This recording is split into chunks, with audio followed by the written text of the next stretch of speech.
بسم اللہ الرحمن الرحیم۔ ہدایہ جلد ثانی کا سبق نمبر 48 صفحہ نمبر 367 کی عبارت قال وَإِذَا ارْتَدَّ أَحَدُ الزَّوْجَيْنِ عَنِ الْإِسْلَامِ، یہاں سے شروع کر رہے ہیں۔ اللہ تعالی ہمیں علم و عمل میں آپ صلی اللہ علیہ وسلم صحابہ والی برکتیں اور قبولیت اور استقامت نصیب فرمائے، سیکھنا سمجھنا عمل کرنا دنیا پہنچانا آسان فرمائے۔ بسم اللہ الرحمن الرحیم، اللہم صلی علی محمد کما تحب وترضى۔ قال وَإِذَا ارْتَدَّ أَحَدُ الزَّوْجَيْنِ عَنِ الْإِسْلَامِ وَقَعَتِ الْفُرْقَةُ بِغَيْرِ طَلَاقٍ، وهذا عند أبي حنيفة وأبي يوسف رحمهم الله تعالى، وقال محمد رحمه الله إن كانت الردة من الزوج فهي فرقة بطلاق، هو يعتبر بالإباء والجامع ما بيناه. وأبو يوسف رحمه الله تعالى مر على ما أصلنا له في الإباء، وأبو حنيفة رحمه الله فرق بينهما، ووجهه أن الردة منافية للنكاح لكونها منافية للعصمة، والطلاق رافع، فتعذر أن تجعل طلاقا بخلاف الإباء لأنه يفوت الإمساك بالمعروف فيجب التصريح بالإحسان على ما مر، ولهذا تتوقف الفرقة بالإباء على القضاء ولا تتوقف بالردة. ثم إن كان الزوج هو المرتد فلها كل المهر إن دخل بها ونصف المهر إن لم يدخل بها، وإن كانت هي المرتدة فلها كل المهر إن دخل بها وإن لم يدخل بها فلا مهر لها ولا نفقة، لأن الفرقة من قبلها. قال وإذا ارتدا معا ثم أسلما معا فهما على نكاحهما استحسانا. وقال زفر رحمه الله تعالى يبطل لأن ردة أحدهما منافية وفي ردتهما ردة أحدهما، ولنا ما روي أن بني حنيفة ارتدوا ثم أسلموا ولم يأمرهم هم الصحابة رضوان الله عليهم أجمعين بتجديد الأنكحة، والارتداد منهم واقع معا لجهالة التاريخ. ولو أسلم أحدهما بعد الارتداد فسد النكاح، ولو أسلم أحدهما بعد الارتداد فسد النكاح بينهما لإصرار الآخر على الردة لأنه مناف كابتدائها.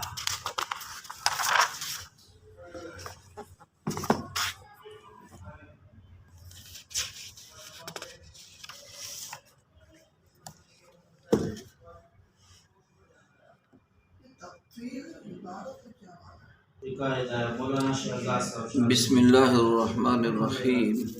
اللہم صلی وسلم وبارک علی سیدنا محمد کما تحب وترضى، جزا اللہ عنا محمدا ما هو اہلہ۔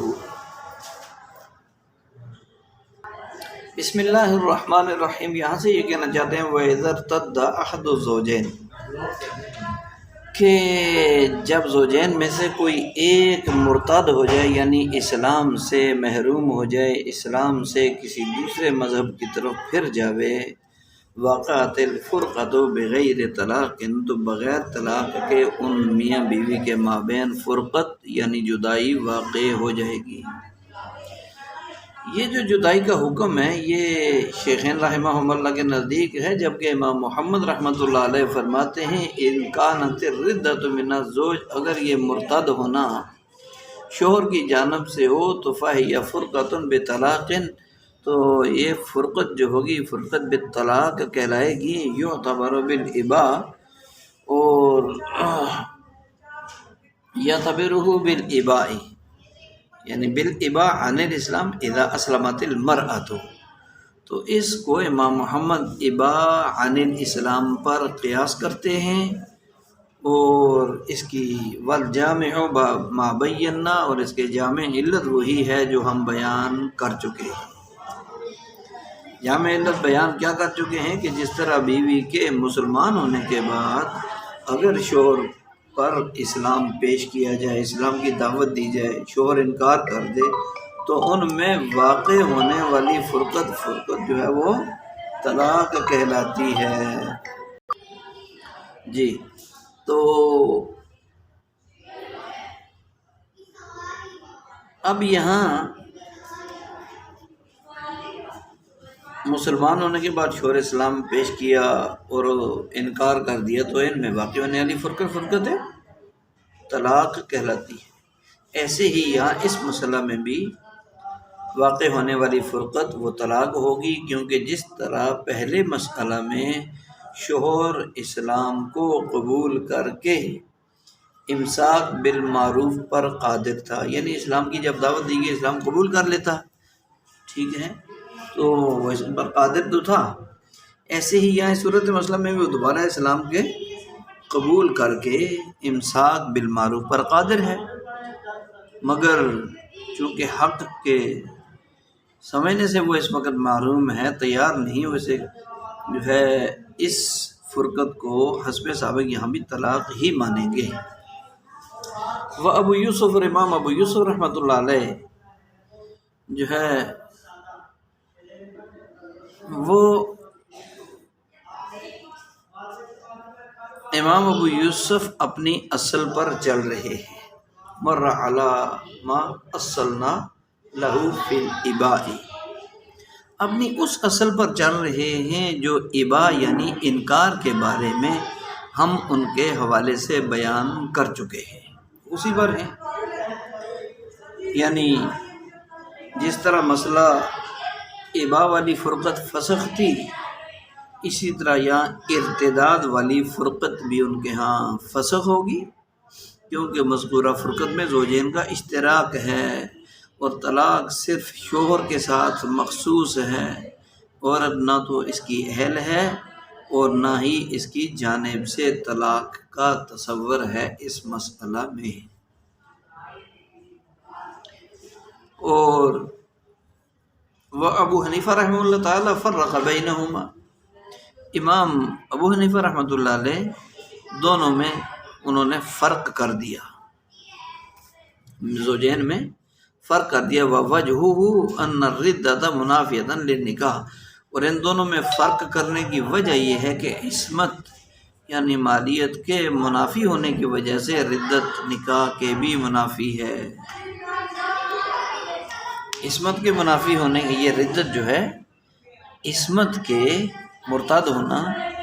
عصمت یعنی مالیت کے منافی ہونے کی وجہ سے نکاح کے جو ہے وہ رد کرنے کے بھی منافی ہے، لکھوں نے منافع والطلاق رافع، اور طلاق وہ نکاح کو رفع کرنے والی یعنی ختم کرنے والی چیز ہے، اس لیے ردت کو طلاق ماننا یہاں فتعذر مشکل ہے، ان تجعل طلاقا کہ طلاق کو ردت جو ہے اس کو ردت کو طلاق بنا دیا جائے، بخلاف الاباء کے بخلاف اباء یعنی انکار کی صورت کی، لأن الاباء یفوت الامساک بالمعروف، اس لیے کہ اباء وہ امساک بالمعروف کو فوت کر دیتا ہے، امساک کا مطلب ہے روکنا، بھلائی کے ساتھ روکنا، اچھے طریقے سے روکنا، ٹھہرانا، تو امساک بالمعروف کو یہ جو اباء یعنی انکار کرنا ہے یہ اس کو کیا کر دیتا ہے، امساک بالمعروف کو یفوت فوت کر دیتا ہے، فیجب التصریح بالاحسان علی ما مر، تو لہذا پھر کیا ہوگا، گزشتہ تفصیلات کی روشنی میں تصریح بالاحسان ضروری ہے، ولہذا تتوقف الفرقہ بالاباء علی القضاء ولا تتوقف بالردہ، لہذا فرقت بالاباء یعنی انکار کی وجہ سے جو فرقت ہے وہ قضاء پر موقوف ہے، لیکن مرتد ہونے کی وجہ سے جو میاں بیوی کی فرقت ہے وہ قضاء پر موقوف نہیں ہے، یعنی امام ابو حنیفہ رحمۃ اللہ علیہ اباء انکار کرنا اور ارتداد مرتد ہونا ان دونوں میں فرق کرتے ہیں، فرماتے ہیں کہ اگرچہ بیوی کے مسلمان ہونے والی فرقت طلاق کہلائے گی، بیوی مسلمان ہو جاتی ہے، میاں بیوی دونوں جدا ہو گئے تو یہ فرقت طلاق کہلائے گی۔ لیکن شوہر کے مرتد ہو جانے کی صورت میں جو فرقت واقع ہوگی میاں بیوی میں، وہ طلاق نہیں کہلائے گی بلکہ فسخ کہلائے گی کہ نکاح فسخ ہو گیا، ختم ہو گیا۔ امام اعظم رحمۃ اللہ علیہ کی دلیل اور دونوں صورتوں میں فرق کرنے کی وجہ یہ ہے کہ ردت یعنی مرتد ہونا یہ عصمت نفس اور عصمت مال کے منافی ہے۔ عصمت نفس اور عصمت مال دونوں کے، عصمت کہتے ہیں حق حفاظت اور احترام، تو یہ مال کے احترام کے بھی منافی ہے، اس کی ذات کے احترام کے بھی منافی ہے ردت، اس لیے کہ مرتد مباح الدم ہوتا ہے، واجب القتل ہوتا ہے، نہ تو اس کا مال محفوظ ہوتا ہے، نہ اس کی عزت آبرو اور اس کا ذات محفوظ رہتی ہے۔ اس کے بالمقابل نکاح ایک اہم دینی فریضہ ہے اور آپ علیہ السلام کی سنت ہے، اور انسان کی عزت اور آبرو کا ضامن ہے نکاح۔ پھر یہ کہ ارتداد یعنی مرتد ہو جانے کے بعد زوجین کے بحال ہونے کے، یعنی میاں بیوی کے طور پر بحال ہونے کے تمام راستے وہ بند ہو جاتے ہیں، جبکہ طلاق میں تو رجوع کرنے یا دوبارہ نکاح کرنے کی گنجائش باقی رہتی ہے، ارتداد میں یہ گنجائش باقی نہیں رہتی۔ اس لیے نکاح اور ارتداد ان دونوں میں اس قدر منافات یعنی فرق کے ہوتے ہوئے ارتداد کو طلاق قرار نہیں دیا جا سکتا، اور جب اسے طلاق کہنا اور قرار دینا مشکل ہے، ارتداد کو طلاق کہنا، طلاق قرار دینا مشکل، تو ظاہر ہے کہ پھر ارتداد والی صورت میں جو فرقت ہوئی ہے میاں بیوی کے درمیان، اس کو فسخ کا نام ہی دیا جائے گا، بخلاف الاباح، خلاف الاباح۔ یہاں سے فرماتے ہیں کہ ردت کے مقابلے میں دوسری جو چیز ہے وہ اباح یعنی انکار ہے۔ اسلام پیش کیا لیکن انکار کر دیا۔ اباح کی پوزیشن دوسری اس وجہ سے کہ ہم اباح والی فرقت کو طلاق مانتے ہیں، اسلام کو پیش کیا، دعوت دی گئی، اس نے انکار کر دیا قبول کرنے سے، یہ تو کیونکہ اباح عن الاسلام نکاح کے منافی نہیں ہے، اس لیے کہ اباح یعنی انکار کی وجہ سے شوہر صرف امساکم بالمعروف سے رکا ہے، اور امساک بالمعروف سے رکنے کی صورت میں تصریح بالاحسان واجب ہے، لہذا اباح کی صورت میں شوہر کی جانب سے قاضی اس کا نائب بن کر زوجین میں تفریق پیدا کر دے گا، کیونکہ شوہر اسلام کا منکر ہے، اور یہ تفریق جو کروا دے گا تو یہ تفریق طلاق کہلائے گی۔ پھر دوسری بات یہ بھی ہے کہ اباح منافی نکاح بھی نہیں ہے، اباح یعنی انکار یہ منافی نکاح بھی نہیں ہے، یہی وجہ ہے کہ اباح کی صورت میں فرقت قاضی کے فیصلے پر موقوف ہوگی، اور ردت جو کہ نکاح کے بھی منافی ہے، اس لیے بصورت ردت فوراً زوجین میں تفریق کر دی جائے گی۔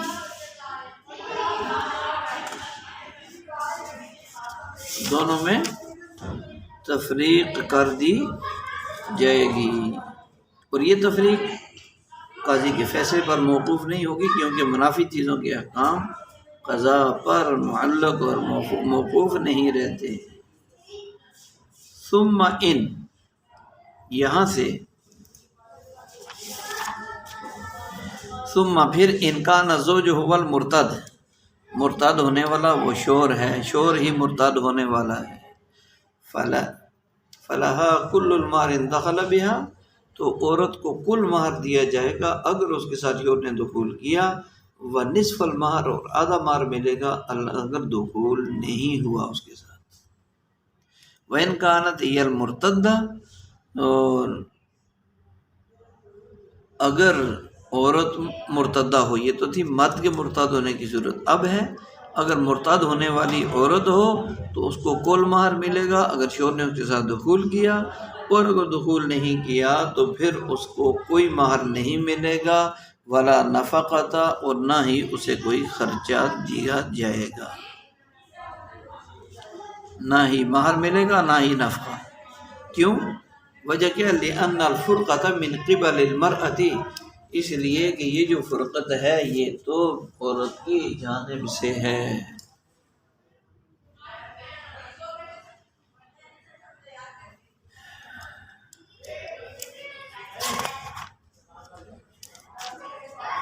دو صورتیں ہیں اس میں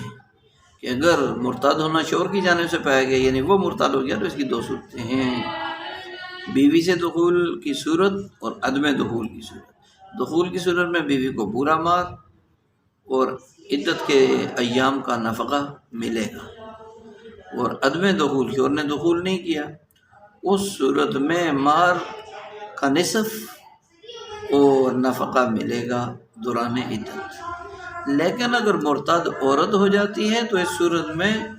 اس کی بھی دو صورتیں ہیں کہ ایک صورت دخول ایک بدون دخول۔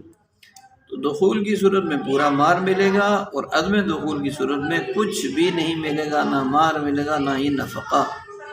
نفقہ تو دونوں صورتوں میں نہیں ملے گا، دخول ہوا یا نہیں ہوا، لیکن مہر دخول کی صورت میں ملے گا کامل، عدم دخول کی صورت میں کچھ بھی نہیں ملے گا، اس لیے کہ ارتداد عورت کی جانب سے پایا گیا ہے، لہذا جس طرح نافرمان عورت نفقہ سے محروم ہو جاتی ہے، اسی طرح یہ عورت بھی نفقہ سے محروم ہو جائے گی۔ قال وَإِذَا ارْتَدَّا مَعًا، اگلا ایک مسئلہ بیان ہو رہا ہے کہ جب میاں بیوی دونوں اکٹھے مرتد ہوئے، ثم اسلما معًا، پھر اکٹھے مسلمان ہوئے، فہما علی نکاحہما، تو یہ دونوں اپنے نکاح پر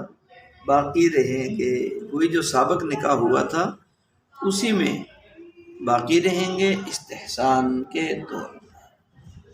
استحساناً اس نکاح پر باقی۔ وقال ظفر، امام ظفر رحمۃ اللہ علیہ فرماتے ہیں یبطل النکاح، نکاح تو باطل ہو جائے گا، لأن ردۃ احدہما منافیۃ، اس لیے کہ ان دونوں میں سے کسی ایک کا مرتد ہو جانا نکاح کے منافی ہے۔ وفی ردتہما ردۃ احدہما، اور ان دونوں کے مرتد ہونے کی صورت میں ایک کی ردت بہرحال یقینی ہے، دونوں کی ردت میں تو ایک کی ردت بہرحال ہے ہی۔ تو ولنا، یہاں سے ہماری دلیل پہلے امام ظفر رحمۃ اللہ علیہ کا مذہب کہ اگر زوجین ایک ساتھ اکٹھے مرتد ہو جائیں، پھر اللہ کی توفیق سے دونوں اکٹھے مسلمان،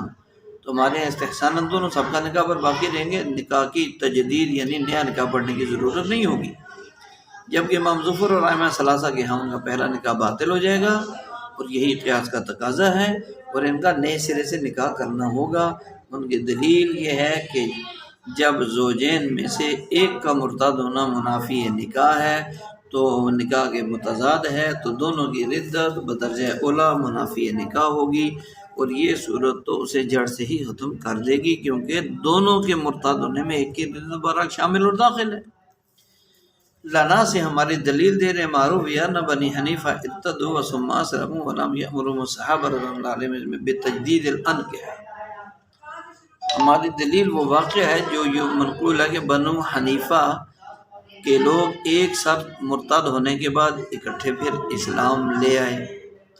اور صحابہ رضوان اللہ علیہ مجمعین نے انہیں تجدید نکاح کا حکم نہیں دیا، اور تاریخ آگے والارتداد منہم واقع معا لجہالت تاریخ، اور تاریخ نامعلوم ہونے کی بنا پر ان سے ایک ساتھ ارتداد واقع ہوا تھا۔ ولو اسلم احدہما بعد الارتداد، اور اگر ان میں سے کوئی ایک مرتد ہونے کے بعد مسلمان ہو گیا، اسلام قبول کر لے، فسد النکاح بینہما، تو دونوں کے درمیان جو ہے وہ نکاح فاسد ہو جائے گا، لإصرار آخر علی الردہ دوسرے کے ردت پر بضد ہونے یا پکا رہنے کی وجہ سے، لأنہ مناف کا ابتدائہا، اس لیے کہ اصرار علی الردت یہ ابتداءً ہی ردت کی طرح نکاح کا منافی ہے۔ ہماری دلیل جو ہے وجہ استحسان یہ ہے کہ نبی علیہ السلام کی دنیا سے تشریف لے جانے کے بعد قبیلہ بنو حنیفہ کے کچھ لوگ مرتد ہو گئے تھے اور ادائیگی زکوٰۃ سے مکر گئے، تو اس پر حضرت ابوبکر صدیق رضی اللہ تعالیٰ عنہ جو مسلمانوں کے خلیفہ اول، انہوں نے ان سے مقابلہ کرنے کے لیے مسلمانوں کا لشکر بھیجا، جس کے بعد وہ سب کے سب مسلمان ہو گئے تھے۔ تو یہ معاملہ چونکہ حضرات صحابہ کرام رضوان اللہ علیہ مجمعین کی موجودگی میں پیش آیا تھا، تو ان حضرات نے ان کو نکاح کی تجدید کرنے کا حکم نہیں دیا تھا۔ صحابہ کرام کا یہ تجدید کا حکم نہ دینا یہ اجماع صحابہ ہے، اور اجماع قیاس پر فقیت رکھتا ہے، قیاس سے مقدم ہوتا ہے۔ اس لیے صورت مسئلہ میں بھی ہم نے قیاس کو ترک کر کے استحسان کے درجے میں اجماع کو اختیار کیا۔ اور آخری یہ مسئلہ ہے ولو اسلم احدہما، یہاں سے یہ بتانا چاہتے ہیں کہ اگر زوجین کے ایک ساتھ مرتد ہونے کے بعد ان میں سے ایک اسلام قبول کر لے دوبارہ، تو ان دونوں کا نکاح فاسد ہو جائے گا۔ وجہ کیا ہے کہ دوسرا فریق یعنی جو مسلمان ہو گیا، اس کا دوسرا یعنی بیوی مسلمان مرد اور مرد مسلمان تو دوسرا بیوی، یہ دوسرا فریق ردت اور ارتداد پر مصر ہے، یعنی اپنے مرتد ہونے پر ڈٹا ہوا ہے۔ جس طرح ابتدائی ارتداد منافی نکاح ہے، اس طرح ارتداد پر باقی رہنا اور اس پر مصر رہنا یہ بھی نکاح کے منافی ہی ہوگا۔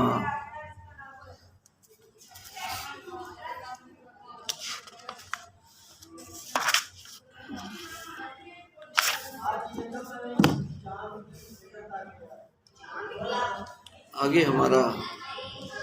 صفحہ نمبر 368 سے باب القسم یہ شروع ہو رہا ہے۔ قسم کے احکام کے بارے میں یہ باب ہے۔ اس کی ابتدا کرتے ہیں اسی سبق کے ساتھ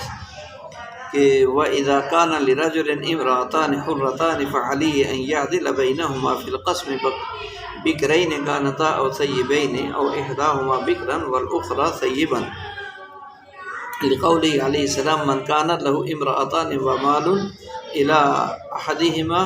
في القسم جاء يوم القيامة وشقه مائل۔ وعن عائشة رضي الله عنها أن النبي صلى الله عليه وسلم كان يعدل في القسم بين نسائه وكان يقول اللهم هذا قسمي فيما أملك فلا تؤاخذني فيما لا أملك، يعني زيادة المحبة ولا فصل فيما روينا، والقديمة والجديدة سواء لإطلاق ما روينا، ولأن القسم من حقوق النكاح ولا تفاوت بينهن في ذلك، والاختيار في مقدار الدور إلا الزوج، لأن المستحق هو التسمية دون طريقها، والتسوية في البيتوتة لا في المجامعة لأنها تبتنى على النشاط، وإن كانت إحداهما حرة والأخرى أمة فللحرة الثلثان من القسم وللأمة الثلث بذلك ورد الأصل، ولأن حل الأمة إن انقص من حل الحرة فلا بد من إظهار النقصان في الحقوق، والمكاتبة والمدبرة وأم الولد بمنزلة الأمة لأن الرق فيهن قائم۔ یہاں تک پہلے اس عبارت کا ترجمہ اور اس کا مطلب سمجھتے ہیں، پھر آگے دیکھیں گے۔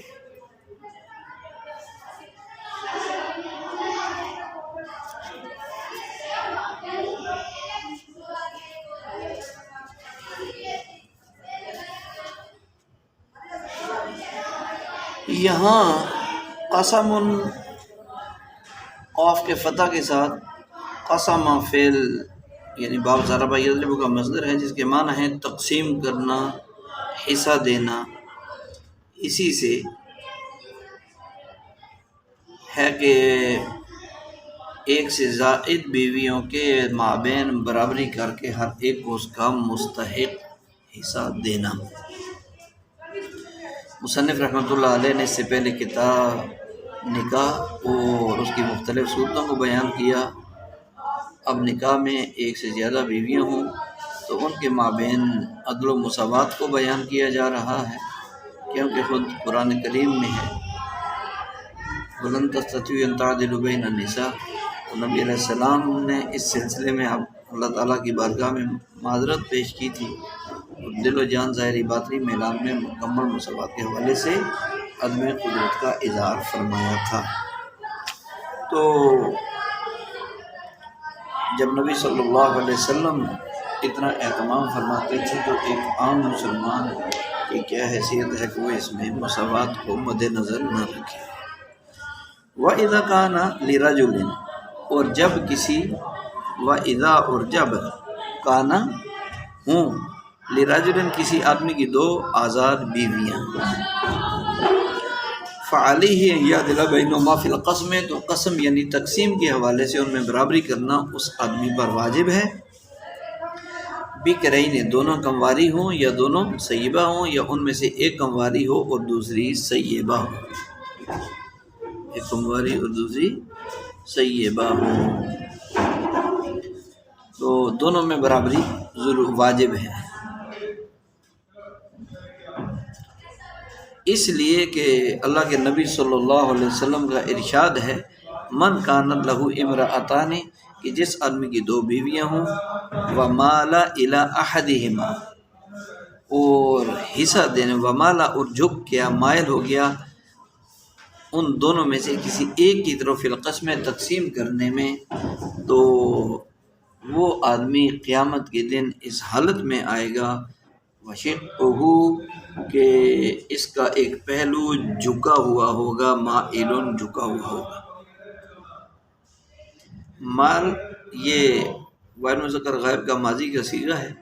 اور مائل واحد مذکر کا اسم فاعل کا صیغہ ہے،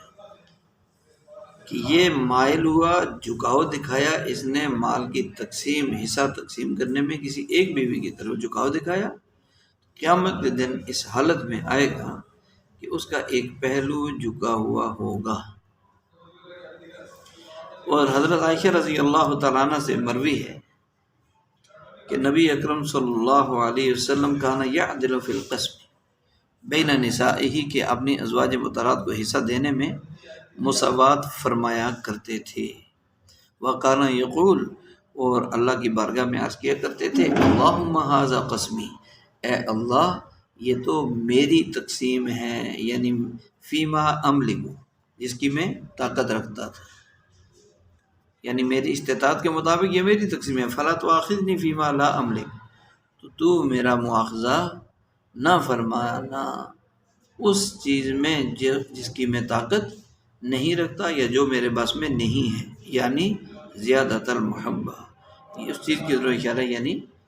زیادتی محبت میں میرا مواخذہ نہ فرمائیے، چونکہ یہ میرے بس کی بات نہیں۔ ولا فضل فیما روینا، اور ہماری بیان کردہ حدیث میں کوئی تفصیل نہیں ہے۔ کس چیز کی تفصیل؟ بین البکر و ثیب، باقرہ اور ثیبہ کے درمیان کوئی تفصیل نہیں ہے۔ تو یہاں صورت مسئلہ یہ ہے کہ اگر کسی آدمی کے نکاح میں ایک سے زائد بیویاں ہوں، 2 3 4، تو اس کے لیے ضروری ہے کہ سنت نبوی کے مطابق وہ آپ علیہ السلام کی اقتداء اتباع میں اور آخرت کے عذاب سے خلاصی اور نجات حاصل کرنے کے لیے ان میں ہر ممکن مساوات کو برقرار رکھنے کی کوشش کریں۔ ان احادیث میں بھی ایک طرف اقامت عدل کی ترغیب دی جا رہی ہے، تو دوسری طرف اس مسئلے کی بھی وضاحت کی جا رہی ہے کہ اگر کسی آدمی سے عدل و مساوات کا دامن چھوٹ گیا بیویوں کے معاملے میں، تو کل قیامت کے دن اسے بڑی شرمندگی اور ذلت رسوائی کا سامنا کرنا پڑے گا۔ والقدیمۃ والجدیدۃ سواء، اور اس مسئلہ میں، مسئلہ مساوات میں، قدیمہ اور جدیدہ یعنی پرانی بیوی اور نئی جس سے اب نکاح ہوا دونوں برابر ہیں، یعنی اس میں نئی اور پرانی ہونے کا کوئی اعتبار نہیں ہوگا لاطلاق ما روینا، جو ہم نے احادیث بیان کی ان کے مطلق ہونے کی وجہ سے، کیونکہ مطلق احادیث ہے، وہاں تخصیص نہیں ہے کہ کون سی بیوی کے لیے کیا۔ وَلِأَنَّ، دوسری دلیل، وَلِأَنَّ الْقِسْمَ مِنْ حقوق النکاح، اور اس وجہ سے بھی کہ یہ جو تقسیم ہے یہ تو نکاح کے حقوق میں سے ہے،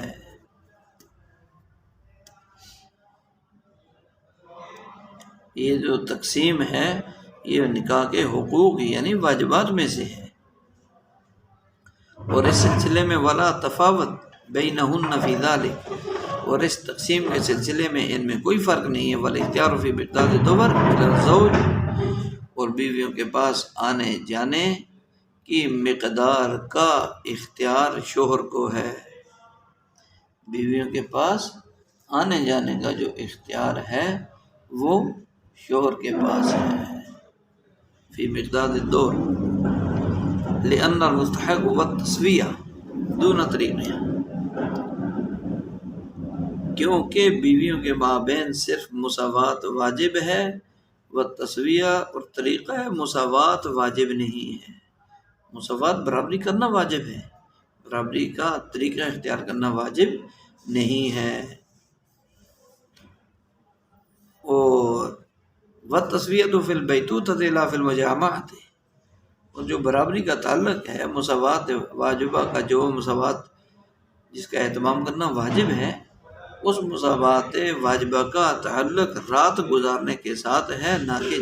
مجامعات کے ساتھ، اس کے ساتھ بھی اس کا کوئی تعلق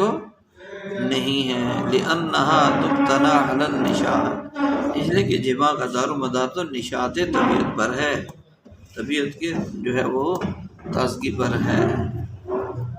یہاں سے یہ بتانا چاہتے ہیں کہ عدل اور مساوات کا معاملہ جو ہے اس میں چونکہ روایات مطلق ہیں، قدیم، جدید، سیبہ ہونا، باقرہ ہونا، اس کی کوئی قید اور پابندی نہیں لگائی گئی، نہ اس کی کوئی تفصیل ہے، لہذا حدیث کے مطلق اور عام ہونے کے پیش نظر ہمارا مسلک بھی یہی ہے کہ نئی اور پرانی، ایسی باقرہ اور سیبہ، ہر طرح کی بیوی میں مساوات واجب اور ضروری ہے۔ البتہ ائمہ ثلاثہ کا مسلک یہ ہے کہ نکاح کے بعد بیوی کے باقرہ ہونے کی صورت میں 7 دن اس کے پاس رہے، اور اگر بیوی سیبہ ہو تو اس کے پاس 3 دن تک قیام کرے، یہ نکاح ہونے کے بعد۔ ان حضرات کی دلیل حضرت انس اور حضرت ابو ہریرہ رضی اللہ عنہ کی احادیث ہیں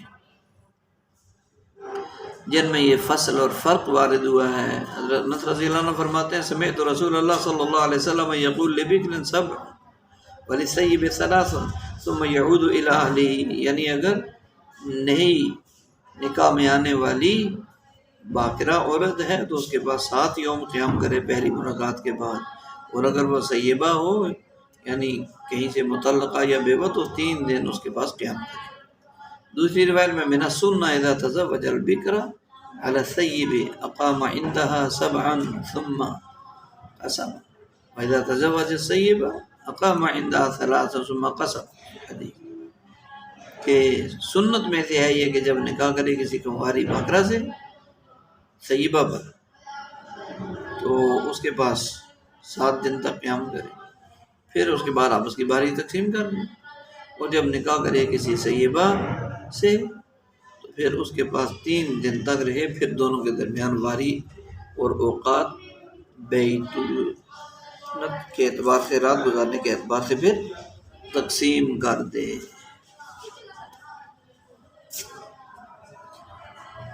اور ولینا سے دلیل عقلی دے دیں گے، لأن القسم،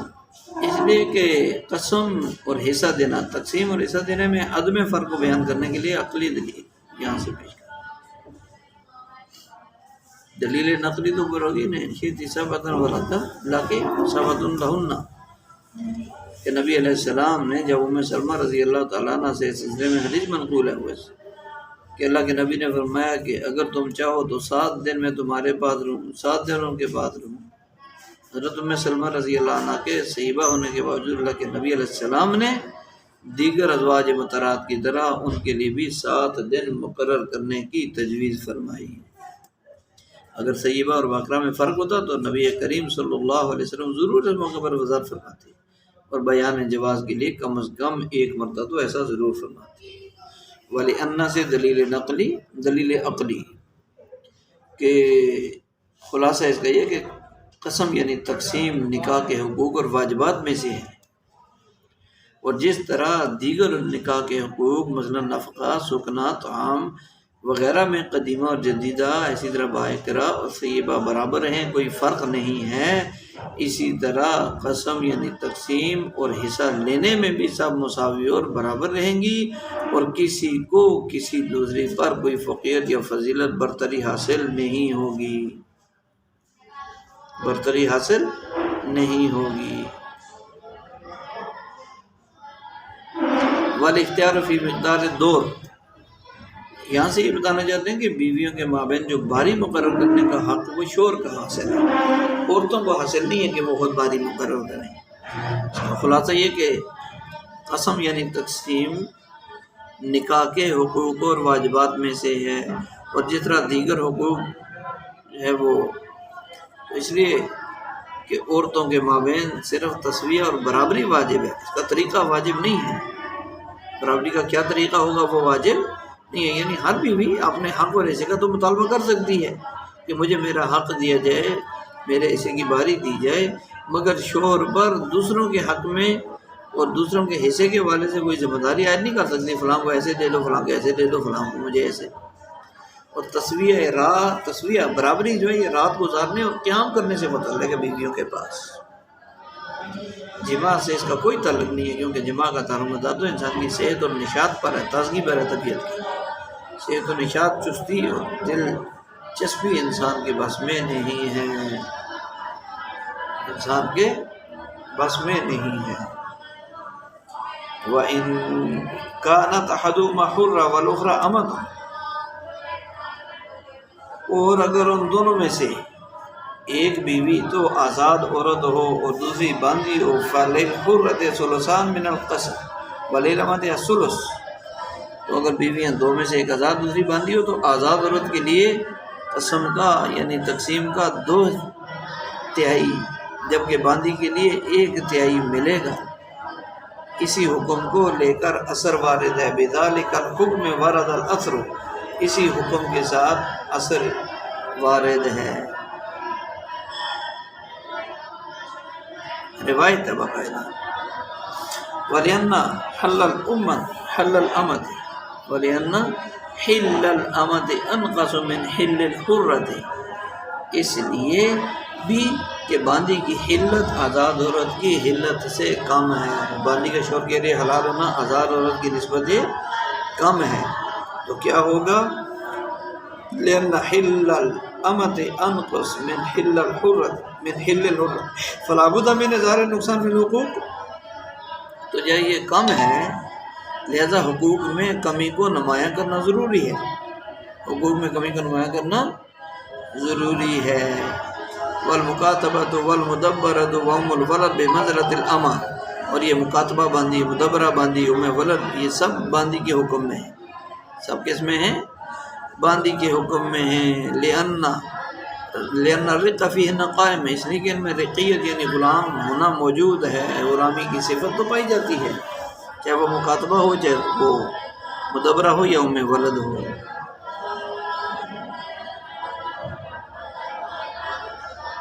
اس لیے جو حکم باندھی کو ہوگا وہی مدبرہ مکاتبہ ام ولد کا بھی ہوگا، اور باندھی کو حرہ کا نصف ملے گا، حق ملتا ہے، تو اسی طرح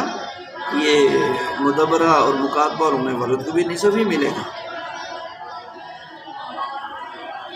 قال ولا حق لهن في القسم حالة السفر، حالت سفر فيسافر الزوج بمن شاء منهن والأولى أن يقرع بينهن فيسافر بمن خرجت قرعتها. وقال الشافعي رحمۃ اللہ علیہ القرعة مستحقة لما روي أن النبي صلى الله عليه وسلم كان إذا أراد سفرا أقرع بين النساء إلا أن نقول أن القرعة لتطيب قلوبهن فيكون من باب الاستحباب، وهذا لأنه لا حق للمرأة عند مساورة الزوج ألا يرى أن له لا يستصحب واحدة منهن فكذا لو يسافر بواحدة منهن ولا يحتسب عليه بتلك المدة. وإن رضيت إحدى الزوجات بترك قسمها لصاحبتها جاز، لأن سودة بنت زمعة رضي الله عنها سألت رسول الله صلى الله عليه وسلم أن يراجعها وتجعل يوم نوبتها لعائشة رضي الله عنها ولها أن ترجع في ذلك لأنها أسقطت حقا لم يجب بعد فلا يسقط. تو یہاں سے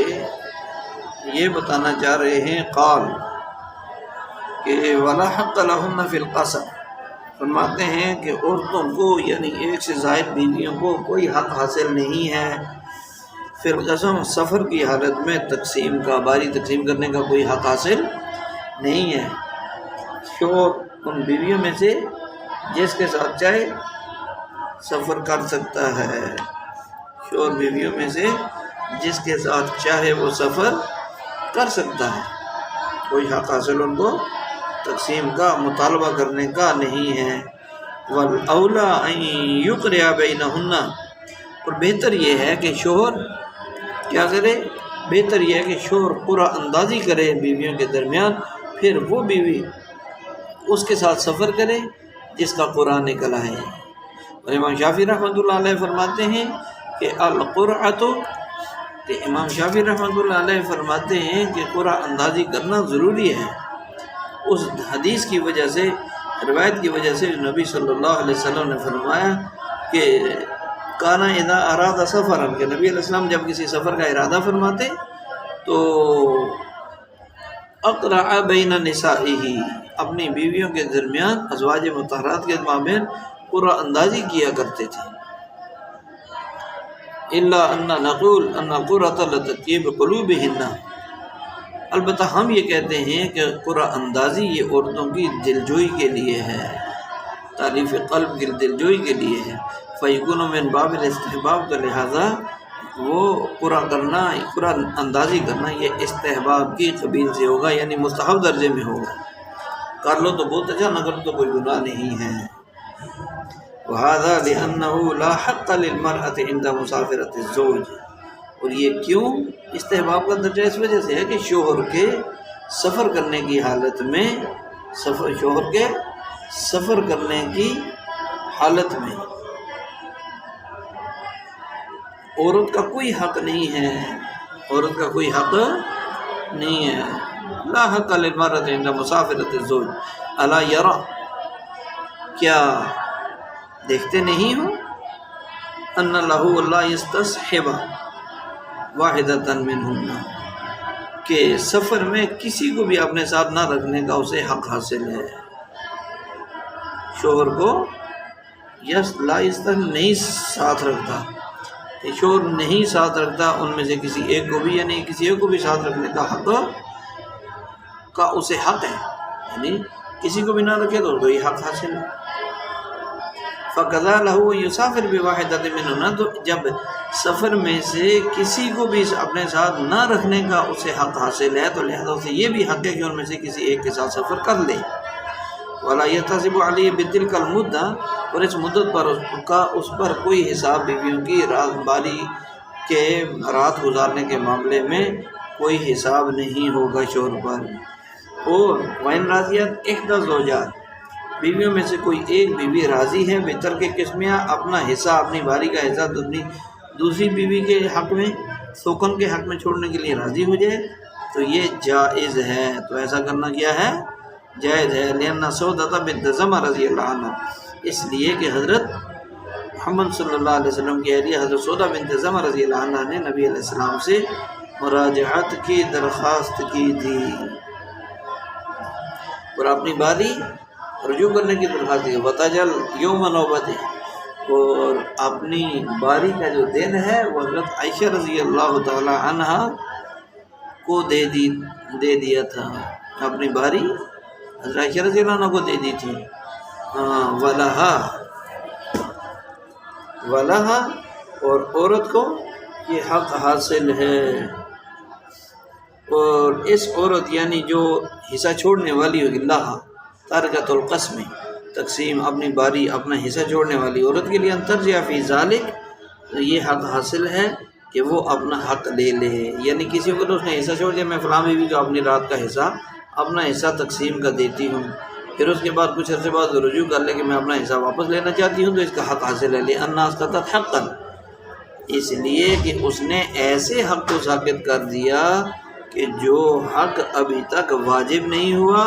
اس لیے ساقط بھی نہیں ہوگا. واجب نہیں ہوا وہ ساقط بھی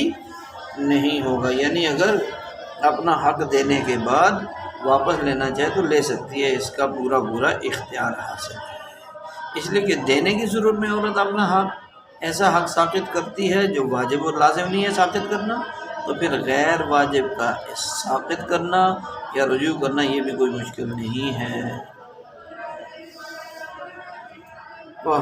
سبحان ربک رب العزت عما یصفون، وسلام علی المرسلین.